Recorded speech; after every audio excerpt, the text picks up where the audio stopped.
আমার কাছে তো অনেকখানি মনে হয় যে উনি গিয়েছিলেন একভাবে, বা ওই সরকার হয়তো পলিটিক্যালি এখন ওই দায়ভার নিতে চাচ্ছেন না বলে এটা জুডিশিয়ারির উপরে দিয়ে দিচ্ছেন। তো আমার মনে হয় যে ওনার জন্য এই সংবাদটা খুব একটা সুখকর হবে না। বাট আমাদের তো দাবি একই একটাই, সেটা হলো যে আহ, শুধুমাত্র উনি কেন, প্রত্যেককে আমরা আমরা ফেরত চাই, যারা যারা যাদের নামে মামলা, যাদের নামে সবকিছু বাংলাদেশের জায়গা থেকে আমরা চাই যাতে করে এই জুলাই আন্দোলন থেকে আরম্ভ করে এর আগেও যে ঘটনা হবে সেগুলি সঠিক বিচার হবে। তো সেইভাবে আমার ধারণা এখন চলছে। এই যে আপনি কিছু বলতে আছেন? জি জি, আমার আমার তো প্রশ্ন। আচ্ছা আচ্ছা আচ্ছা, তো শুনতে পাচ্ছি।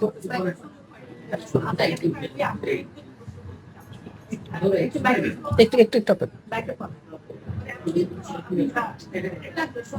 আমার শুনতে পাচ্ছি না। প্রথমদিন যেহেতু আপনাকে প্রশ্ন করার সুযোগ পাই, প্রশ্ন করতেই চাচ্ছি, আজকে আসলে সুযোগটা নিচ্ছি।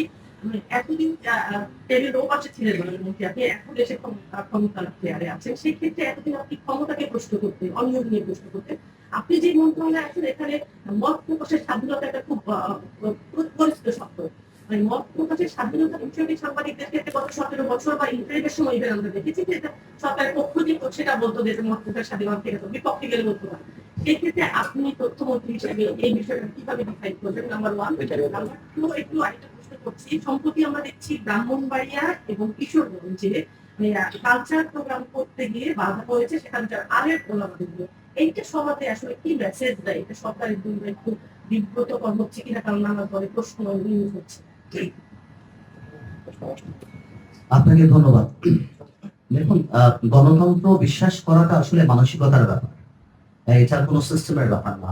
এটা মানসিকতার ব্যাপার। আপনি আপনার বিরুদ্ধে সংবাদ নিতে পারবেন কি পারবেন না, এটা মানসিকতা। আমরা 17 বছর যাবত যেটা দেখেছি সেই মানসিকতাটা ছিল না, সমালোচনা শোনার মানসিকতা ছিল না, এবং সেই কারণেই হয়তো মনে করে দেওয়া হতো যে টিভি চ্যানেল আমরা দিয়েছি, আমাদের পক্ষে কথা বলতে হবে। আপনার ইফ ইউ রিমেম্বার, আগের যে গত 6 মাসে আমাদের তরফ থেকে এবং মাননীয় প্রধানমন্ত্রীর তরফ থেকে এই ধরনের কোনো ইনস্ট্রাকশন বা কোনো মানসিকতার কোনো বহিঃপ্রকাশ আমি আপনারা দেখতে পান। এবং আমি প্রথম দিনও যেটা আমি যখন আমার তথ্য মন্ত্রণালয় রেলিভেন্ট সব সিনিয়র মেম্বারদের সাথে মিটিং করি, সেখানেও আমি বলেছি যে আমরা কাউকে নিয়ন্ত্রণ করব না, আমরা কারো মুখ বন্ধ করে দেবো না। এবং আমি বিশ্বাস করি আপনারা গণতন্ত্রের আরেকটা স্তম্ভ, আপনারা আছেন তাই আমরা এখানে আছি, আমরা আছি তাই আপনারা আছেন।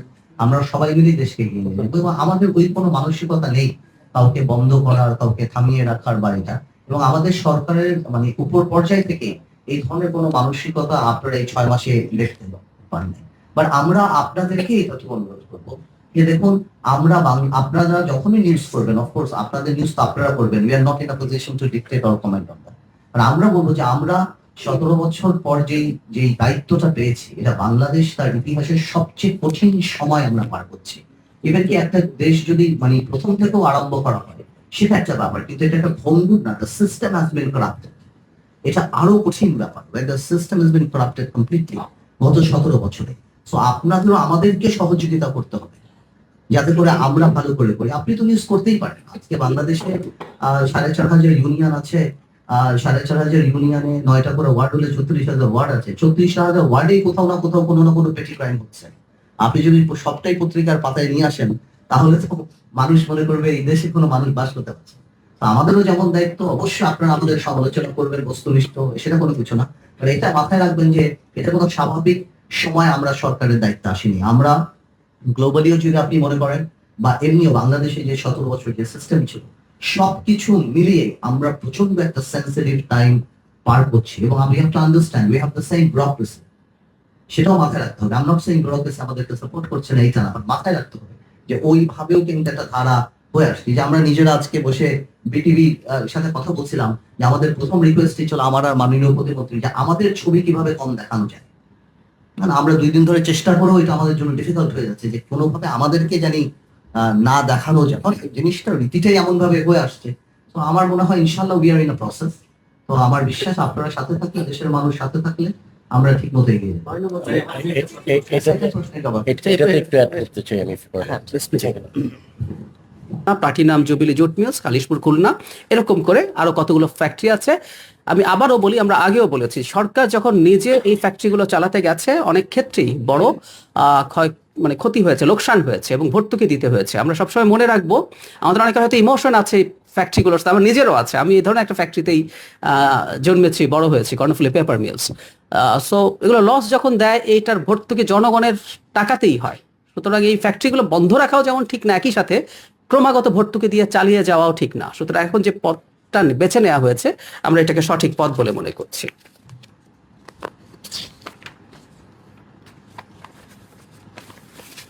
স্থানীয় সরকার, পল্লী উন্নয়ন সমবায় মন্ত্রণালয়, ঢাকা চারদিকে 8 লেনের সড়ক নির্মাণ করা হবে এবং সব নদী সংস্কার করা হবে বলে বলা হয়েছে।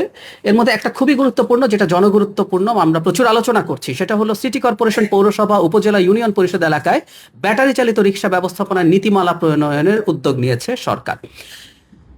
ঢাকায় বিশেষ করে শেখ হাসিনা পতনের পর ব্যাটারি চালিত যে রিক্সাগুলো আছে সেগুলো মহাসড়ক মানে প্রধান সড়কগুলোতে চলাফেরা শুরু করেছে। এতে সুবিধা যেমন আছে, এতে অসুবিধাও তৈরি হয়েছে।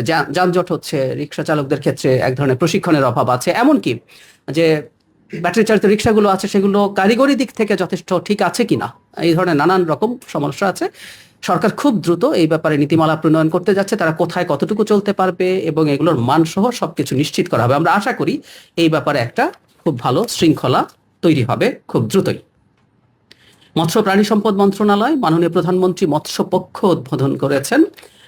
তিনি George institute mini stadium, Katiadi, কিশোরগঞ্জে এটার শুভ উদ্বোধন করেন। এখানে মন্ত্রী, প্রতিমন্ত্রী এবং স্থানীয় এমপিরা উপস্থিত ছিলেন। তিনি বিভিন্ন ক্যাটাগরিতে 14 জন মৎস্য পেশাজীবী ব্যক্তি, প্রতিষ্ঠান ও সংস্থাকে স্বর্ণপদক প্রদান করেন। আমরা একটা জিনিস জানি, বাংলাদেশ স্বাদু পানির মৎস্য উৎপাদনে পৃথিবীতে এখন খুব লিডিং পর্যায়ে গেছে। বাংলাদেশে কৃষিতে বিভিন্ন ক্ষেত্রে খুব চমৎকার বিপ্লব সাধিত হয়েছে, এর মধ্যে এই সেক্টরটাও আছে।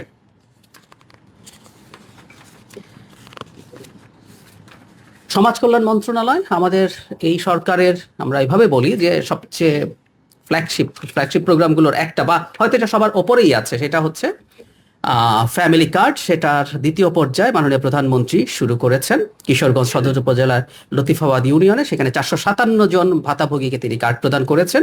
আমরা এটা এর মধ্যে জেনে গেছি, এই অর্থ বছরে যথেষ্ট ব্যয় হবে, 41 লক্ষ পরিবারকে এই কার্ড দেওয়া হবে, প্রায় 14,000 কোটি টাকা ব্যয়ের ব্যাপার।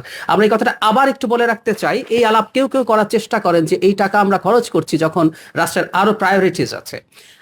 ইয়াস, অনেক প্রায়োরিটিস আছে, কিন্তু এটাও একটা বড় প্রায়োরিটি যে এই সমাজের সবচেয়ে পিছিয়ে পড়া মানুষকে আমরা এই অর্থ সাহায্য দেবো। আরেকটা কথা খুব জরুরি, এটা বলতেই চাই আমরা, মাননীয় প্রধানমন্ত্রীও অনেকবার তার বক্তৃতায় বলেছেন, যখন 14,000 কোটি টাকার মতো টাকা মানুষের হাত ধরে বাজারে চলে যাবে, আমরা খেয়াল করবো দরিদ্র জনগোষ্ঠী, ধরলাম আমাদের অনেককে যদি 2,500 টাকা দেয়া হয়, আমরা